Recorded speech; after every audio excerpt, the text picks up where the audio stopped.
ഒരു എക്സ്ക്യൂസും ഇങ്ങോട്ട് പറയണ്ട. നിങ്ങൾ ഇങ്ങോട്ട് വന്നേ പറ്റൂ. എത്ര നാളായി വരാന്ന് പറഞ്ഞ് പറ്റിക്കുന്നു. ഇനി അത് പറ്റില്ല. ആ, അങ്ങനെ വഴിക്ക് വാ. ഓക്കേടാ, ഗുഡ് നൈറ്റ്. നിന്റെ ഫ്രണ്ട്സിനെ ഇങ്ങോട്ട് വരുത്തുന്ന എന്തിനാ? എന്തെങ്കിലും വിശേഷമുണ്ടോ? വിശേഷമൊന്നുമില്ല. ഞാൻ ക്ഷണിച്ചിട്ടാ അവരിങ്ങോട്ട് വരുന്നത്. അതെന്താ? എന്റെ ഫ്രണ്ട്സിനെ ഇങ്ങോട്ട് വിളിച്ചു വരുത്താൻ പറ്റിയ ഏറ്റവും നല്ല അവസരം ഇത്. അമ്മയ്ക്ക് കാര്യം മനസ്സിലായില്ലേ? നിന്റെ മനസ്സിൽ എന്താണെന്ന് നീ പറയാതെ ഞാൻ എങ്ങനെ അറിയാനാ? കാരണം വളരെ സിമ്പിളാ.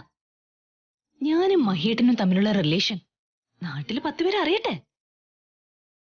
നിഹാരികയും ഫാമിലിയും ഈ നാട്ടിൽ അറിയപ്പെടുന്നവരാ. ഇവിടുത്തെ പല ക്ലബുകളിലും അവര് മെമ്പേഴ്സാ.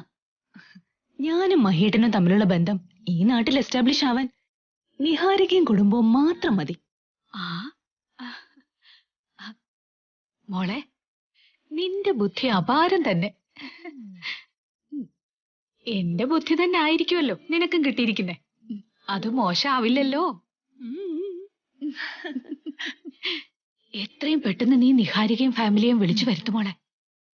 നീയും മഹിയും തമ്മിലുള്ള ബന്ധം ഈ നാട് മുഴുവൻ അറിയട്ടെ. അധികം ആരും ഈ ബന്ധം അറിയരുതെന്ന് പറഞ്ഞല്ലേ വിവാഹ നിശ്ചയം നാത്തോ നടത്തിയത്. മറ്റന്നാള് നിഹാരികയും കുടുംബവും ഇങ്ങോട്ട് വരും. അവര് വരുമ്പോഴേ ഇവിടെയുള്ള ആ കുട്ടിപ്പിശാചിനെ സൂക്ഷിച്ചോണം. അവളുടെ കാര്യം എനിക്ക് വിട്ടേക്ക്.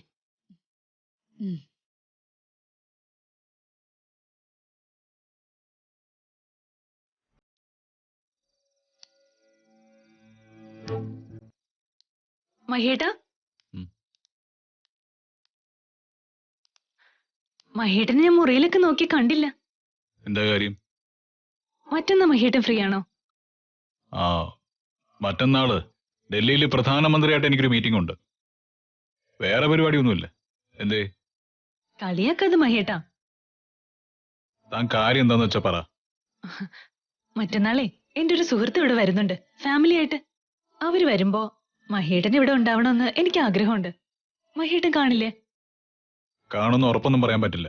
മഹേട്ടൻ കാണുന്ന ഉറപ്പ് പറഞ്ഞാലേ ഞാൻ അവരിങ്ങോട്ട് ക്ഷണിക്കൂ. പക്ഷേ ഒരു കാര്യം ഞാൻ തുറന്നു പറയാം. ഞാൻ അവരെ ക്ഷണിക്കുന്നതേ മാളുവിന് വേണ്ടിയാ. മാളുവിന്റെ പ്രായത്തിലുള്ള ഒരു കൂട്ടുകാരനോ കൂട്ടുകാരിയോ അവൾക്കില്ലാത്തതാണ് പ്രശ്നം. കൂടെ കളിക്കാനും ഒന്നിച്ച് കുസൃതി കാട്ടാനും അവൾക്കൊരു നല്ല ഫ്രണ്ടിനെ കിട്ടിയ മാളുവിന്റെ പകുതി പ്രശ്നങ്ങൾ അവസാനിക്കും. ഐഡിയ ഒക്കെ കൊള്ളാം. പക്ഷേ കളിപ്പാട്ടം വാങ്ങും പോലെ കൂട്ടുകാരനെ നിനക്ക് വിലക്ക് വാങ്ങാൻ പറ്റില്ലല്ലോ. അതാ ഞാൻ പറഞ്ഞു വരുന്നത്. എന്റെ കൂട്ടുകാരിക്കൊരു മകനുണ്ട്, അമൽ. നമ്മുടെ മാളുവിന്റെ അതേ പ്രായം. പെട്ടെന്ന് ആരുമായിട്ടും അടുക്കുന്ന തങ്കപ്പെട്ട സ്വഭാവം അമലിന്റേത്. അമലും മാളും ഒന്ന് കണ്ടുമുട്ടിയാ മതി, അവര് പെട്ടെന്ന് കൂട്ടുകാരാവും. അതിനിപ്പോ ഞാൻ എന്താ ചെയ്യേണ്ടത്? മഹേട്ടനൊന്നും ചെയ്യണ്ട. മറ്റന്നാള് ഞാൻ അവരെ ഇങ്ങോട്ട് ക്ഷണിച്ചിട്ടുണ്ട്. അവര് വരുമ്പോ മഹേട്ടൻ ഇവിടെ ഉണ്ടാവണം. അവരോടൊപ്പം ഭക്ഷണം കഴിക്കണം. അത്രയും ചെയ്താൽ മതി. ബാക്കിയൊക്കെ ഞാൻ ഏറ്റു. എന്റെ മാളുവിന്റെ കാര്യത്തിനായിട്ടല്ലേ? അങ്ങനെ പറയരുത്. നമ്മുടെ മാളൊന്ന് പറ. ഓക്കെ, ഞാനിവിടെ ഉണ്ടാവും. അവരോടൊപ്പം ഭക്ഷണവും കഴിക്കാം.